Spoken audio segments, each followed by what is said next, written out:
Kia ora koutou, nau mai, haere mai, and welcome to Frogs on Friday. I must say, hopefully you can see a bit of sunshine streaming in through the window here, and it's fantastic to see the big yellow again instead of all the rain.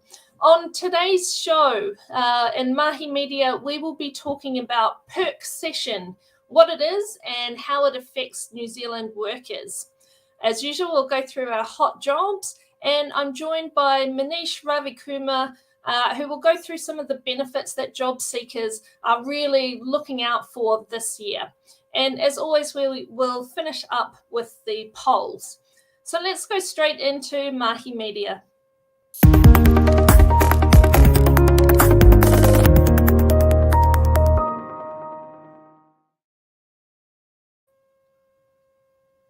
Okay, so perk sessions. So on the back of speculation over whether or not New Zealand will go into a recession, it seems like businesses are really starting to feel the pinch, or perhaps they're preparing for tougher times ahead and are starting to cut employee benefits to reduce costs. So in a FrogRecruitment survey of over 500 workers, 1 in 4 said that they were experiencing this already, where their employers had scrapped employee benefits in the last 6 months. So in some cases, the perk session really just seems to be a readjustment to market conditions.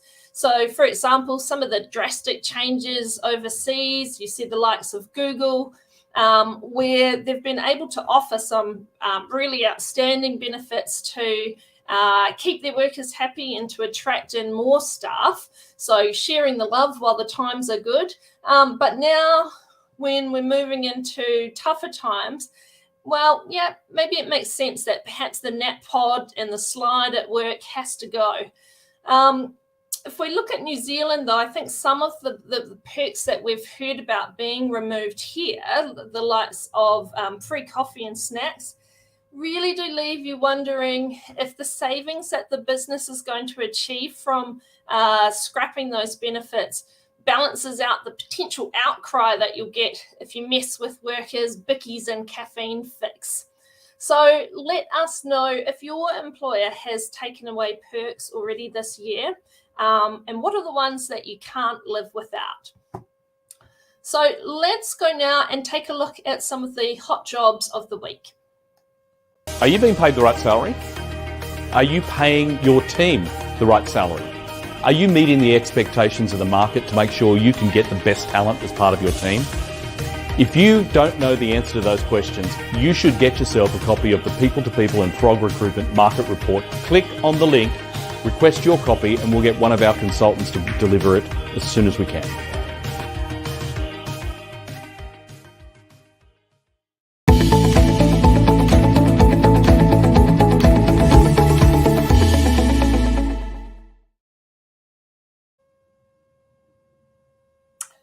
Okay, so starting out with a temp role, this one's based in Wellington, Records and Archives Manager, paying around that $35 to $40 per hour. So it looks like an all-round role working within the record systems and being able to make sure that that runs efficiently, as well as being able to write documentation so it stays that way, I guess. If you're interested in this role and have relevant experience, please get in touch with Chetra in our Wellington office. Okay, and our next one, I'm going to shift this over to Manish to tell us about the Client Relationship Manager role. Kia ora, everybody. This is a client relationship manager role. It is a permanent role with a property management company. They're looking for someone with a passion for property who is willing to come in and handle a portfolio of clients. You will be liaising with the clients and also consequently passing on the information to the property managers who who are within the company to get the tasks that are passed on by the clients to you to get those tasks done. It's in a central location, and yes, there is opportunities for progression within the role to move into a senior management role in terms of operations. If you feel like you have the right skill set for this role, or if you are interested, send me an email or give me a call on the details below. Excellent. And what kind of competitive salary there? What kind of range are they looking at for this role? They are looking at 65 to 75K. Of course, the range differs with experience. So for people who have been either within property, within a property management sort of scope, or people who've been within customer service handling a portfolio of clients, you're looking towards that higher end of 70 to 75K. Beautiful. All right, let's take a look at some of the roles that we've got further afield in the UK and Australia.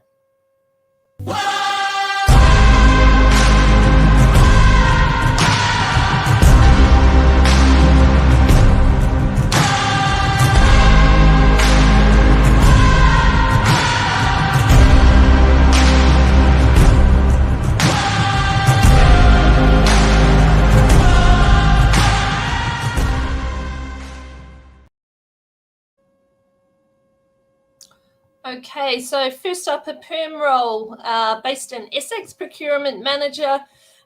This one, another one from Hannah Scanlon in our London team.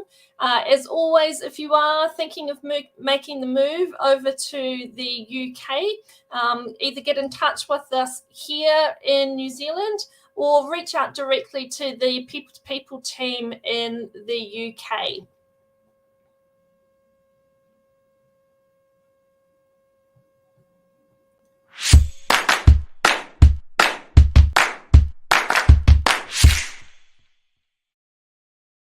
Jess from the legal team at People to People Recruitment in Sydney. Are you a law grad or a legal assistant on a working holiday visa and looking for your first position in a Sydney law firm? Over the past few months, I've been working closely with a number of law students for their move to Australia, matching their skill set to national and global firms here so that they can slot into a new position once they're settled in. The legal support market in New South Wales moves very fast, but it is filled with opportunity and is set to only increase in the next few months. As an agency, we are also international, with offices and long-standing relationships with legal firms across Australia, New Zealand, and also the UK, so we can also help you find work as you travel or when the time comes to move back home. If you need assistance with your job search before you arrive, understanding the legal support market, and how to adapt your resume, then contact me on the details below for a confidential chat, and we can also see what current positions may be a good fit for you. Thanks.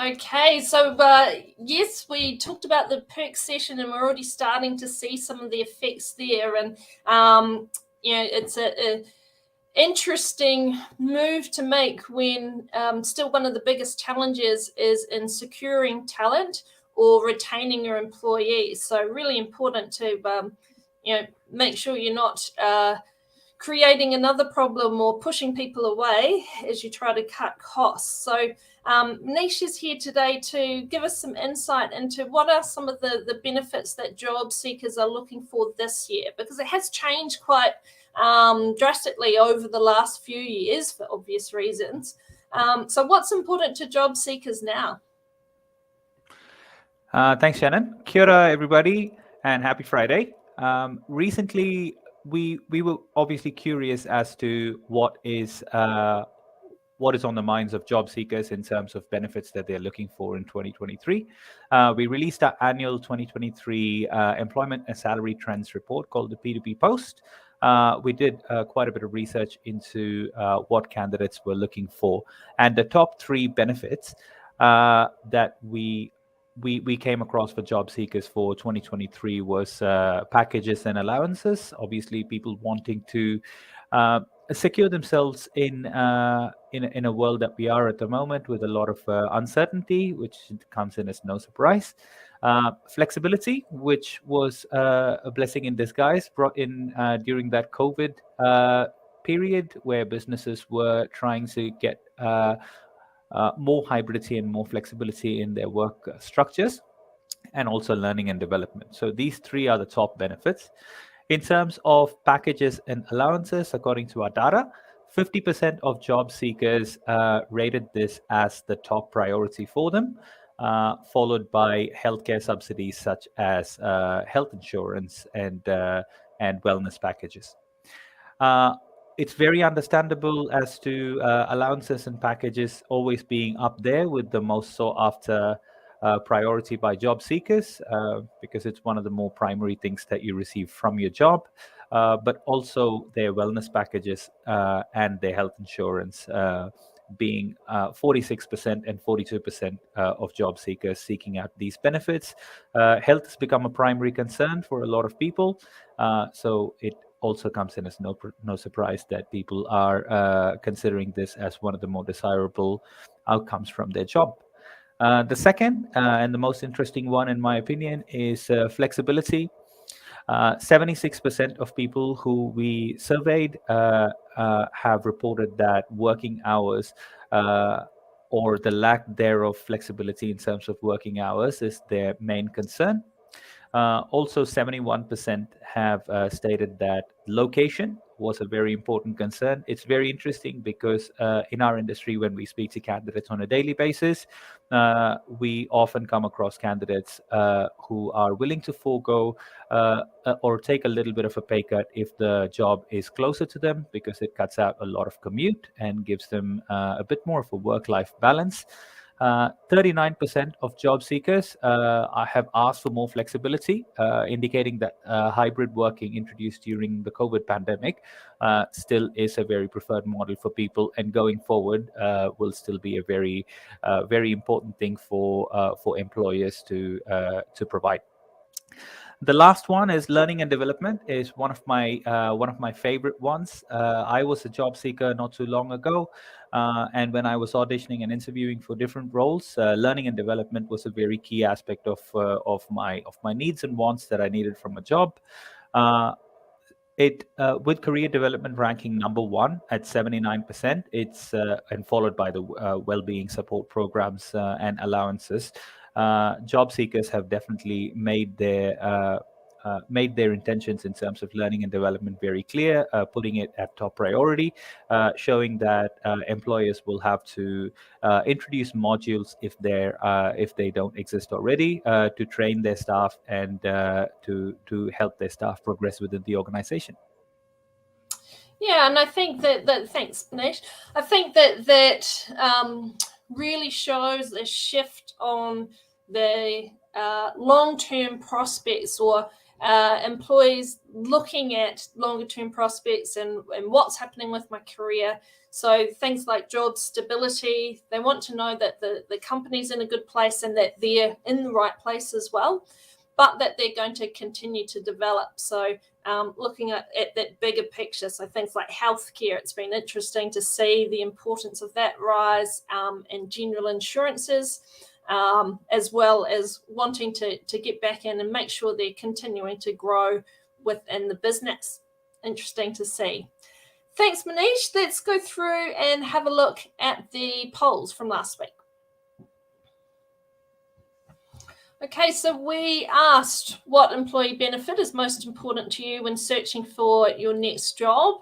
And again, no surprises there. So similar to what we've been seeing in our larger research with remuneration. So of course, yes, that's still very important, coming out on top at over 43%, and also 38% citing flexibility. So yeah, that wasn't just a thing for COVID and lockdowns. It's definitely here to stay, and important that businesses are looking after that and being able to provide the right kind of environment for their workers.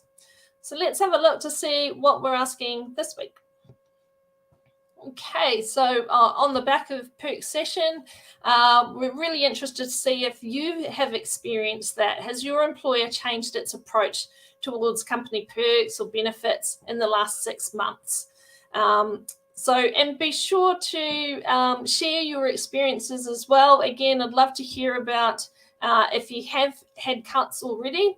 But also, what are the ones that would make you think twice or maybe make you consider leaving if it got taken away? I know there was big uproar at the idea of the Friday drinks and snacks or unhealthy snacks disappearing. So what would be a deal breaker for you?